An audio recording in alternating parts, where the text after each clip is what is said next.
Hello everyone and welcome to the final episode of Leadnap Gaming for 2020. Today we're taking a look at CIG's year, what they promised and what they delivered, and what you thought about it. Systems activating. Systems on. You are clear to launch. 2020. It's been a year. The question is though, was it a good year for CIG? Now, that of course depends on who you ask, and I asked you, my viewers. We began the year on Alpha 3.7, which itself was a long series of delays from 2019. This had a dramatic effect on the community perception for CIG throughout the beginning of the year, which was both a blessing and a boon. With delays throughout 2019 on the ship pipeline, the much-anticipated 3.8 patch should have dropped a multitude of ships, including the Gibbond and Volcaric, during the flagship event of CIG's year, CitizenCon and the IAE 2949 Inverse Expo. However, announced in the hours leading up to the event was a revised ship release schedule, giving the unheard of Argo Mole a December launch, and pushing the Cuddy Red to January, Carrack to February, and the Prowler all the way to March. CIG still rode the hype train on the Carrack throughout the event, however, leaving the community to wait almost 3 months to walk her hallways themselves.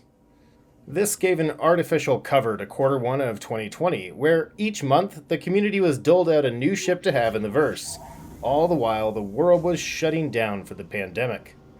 Out the gate then, this was a good look for CIG. They appeared to be rocketing ahead with game development when every other video game studio was trying to figure out how to send their employees home.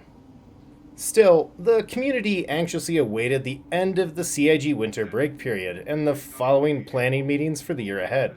Throughout 2019, we could see 4.0 and 4.1 patches on the roadmap that would follow 3.8 and Q1's 3.9. However, even then, these were pretty hollow shells, and by the beginning of February, everyone was excited to see the details get loaded in, which is where the seeming success fell out of step for CIG. The details remained vague. 3.9 dropped to muted fanfare because it had been gutted, only delivering half of the much anticipated new Babbage. This was the rollout to split team development, which further gutted the roadmap going forward and ignited the biggest rallying cry of citizens this year: transparency. 3.10 filled in what was missing from 3.9 from a content standpoint, and 3.11, though delayed a bit, arrived with some of the most stable gameplay of the year. When the rollover of 2019 ended in Q2, it became apparent that CIG had to learn like everyone else how to work remotely, which, though they say it was quickly handled, I believe it dragged things out even further. Which it should have, with multiple studios in multiple states and countries, all with their own rules and regulations. The management hurdles CIG had to overcome shouldn't just be pushed into a footnote. Tied with split development, which was intended to improve patch quality and stability, the promises of CitizenCon then felt empty. What then felt like CIG's darkest hours have instead been one of their strongest showings. Scam citizen criers were exuberant that the pandemic would finally doom the project. To the contrary, when it would have been easy to just pack it in and say they gave it their best, CIG pushed through. Yes, things were delayed, but patch release quality did improve, proving the split development concept. CIG delivered lighter patches, but as of the launching of 3.11, what really came to light was the delays were simply getting the dominoes all set up. As 3.12 dawns on the community, they're falling in rapid succession and giving us a verse that looks remarkably more robust, full, and different than 12 months ago. So, I asked you, the viewers, what was the biggest thing CIG did this year? There were multiple comments that towed the line of background tech, which certainly is a big deal as it is the game. Server Object Container Streaming, SOCKS, came online at the beginning of the year, along with relative persistence, one of Star Citizen's most important features, and one that has made the game feel much more, well, like a game. Unfortunately, SOCKS hasn't felt like the silver bullet CIG really pushed it to be a year ago. While there is room to make the argument CIG shouldn't have made such a big deal about it, understanding that while it doesn't feel better, The improvements are substantial. While repeatedly throughout the year, we've waited and waited for tech like server meshing to roll out, what should have been the message from CIG all along held true. SOX has to exist for those technologies to work. And when those technologies do deploy, SOX will be the silver bullet we're all waiting for that CIG promised.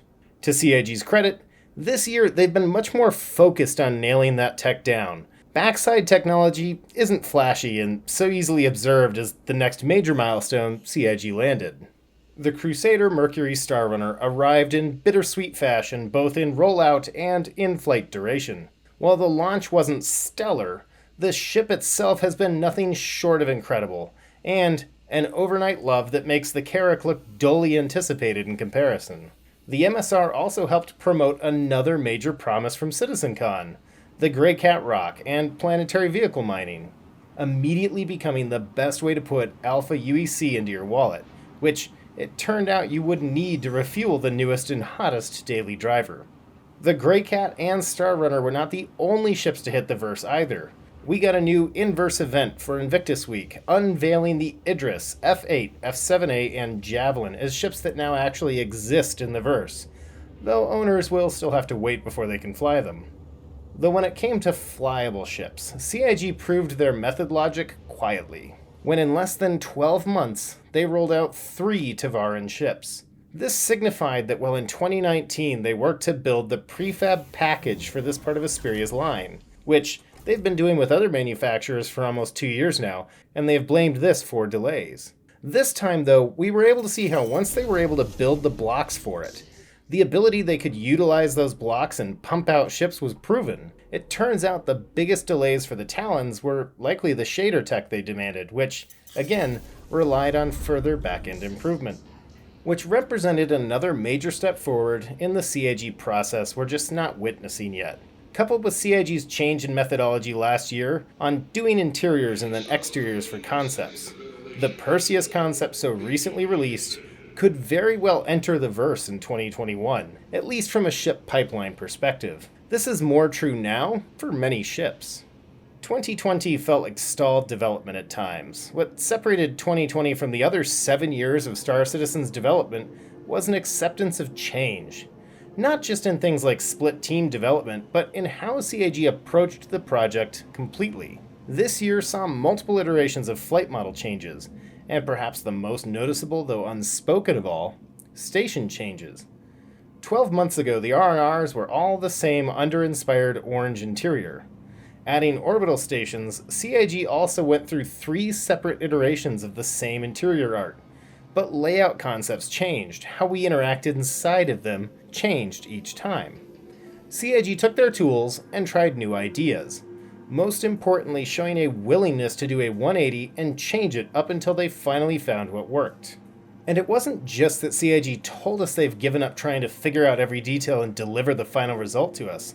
Rather, coupled with another factor, the biggest delivery of 2020 from CIG has been their willingness to communicate and listen to the base. The roadmap transparency and clarification really hasn't been delivered yet, but each time ideas were implemented into the verse, CIG could be seen taking it all in and then changing it to meet what could be called the result that suits both their vision and ours, which is the factor that brings the most hope for 2021.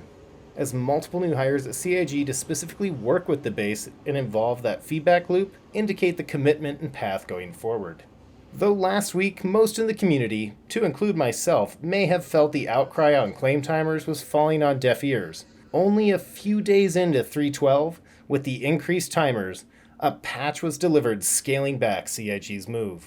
2021 will open with a different verse, with physics effects on the player state, added climate effects, further visual changes.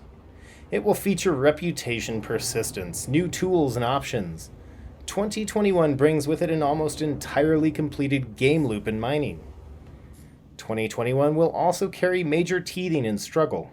3.12's growing pains will be the norm, because as each game loop fills in, they will break the temporary and stale basic systems of our past. Technology like SOX will deploy to little felt change, but the results will be like the unveiling of 3.12 too, dramatic and sudden. as their symbiotic technology also falls into place. Overnight, methodologies that have provided for Star Citizens for years will enter obsolescence. And that's a good thing, because even though regularly enough CIG takes one step forward and a few steps back, and even though there will always be dry periods of small content additions that constitute the entirety of patch notes, each month CIG moves more and more parts into the holding pattern, awaiting a handful of elements that will cement the entire project together. The dream of Star Citizen feels so far away, but we are 1 year closer. 2020 changed everything, in our real lives and in our lives in the verse. So as 2020 slips behind us, enjoy this time with your friends and family. Don't forget to share this video with them too, and share your verse hopes and dreams with your fellow Star Citizens in the comments below. And I will see you all in 2021.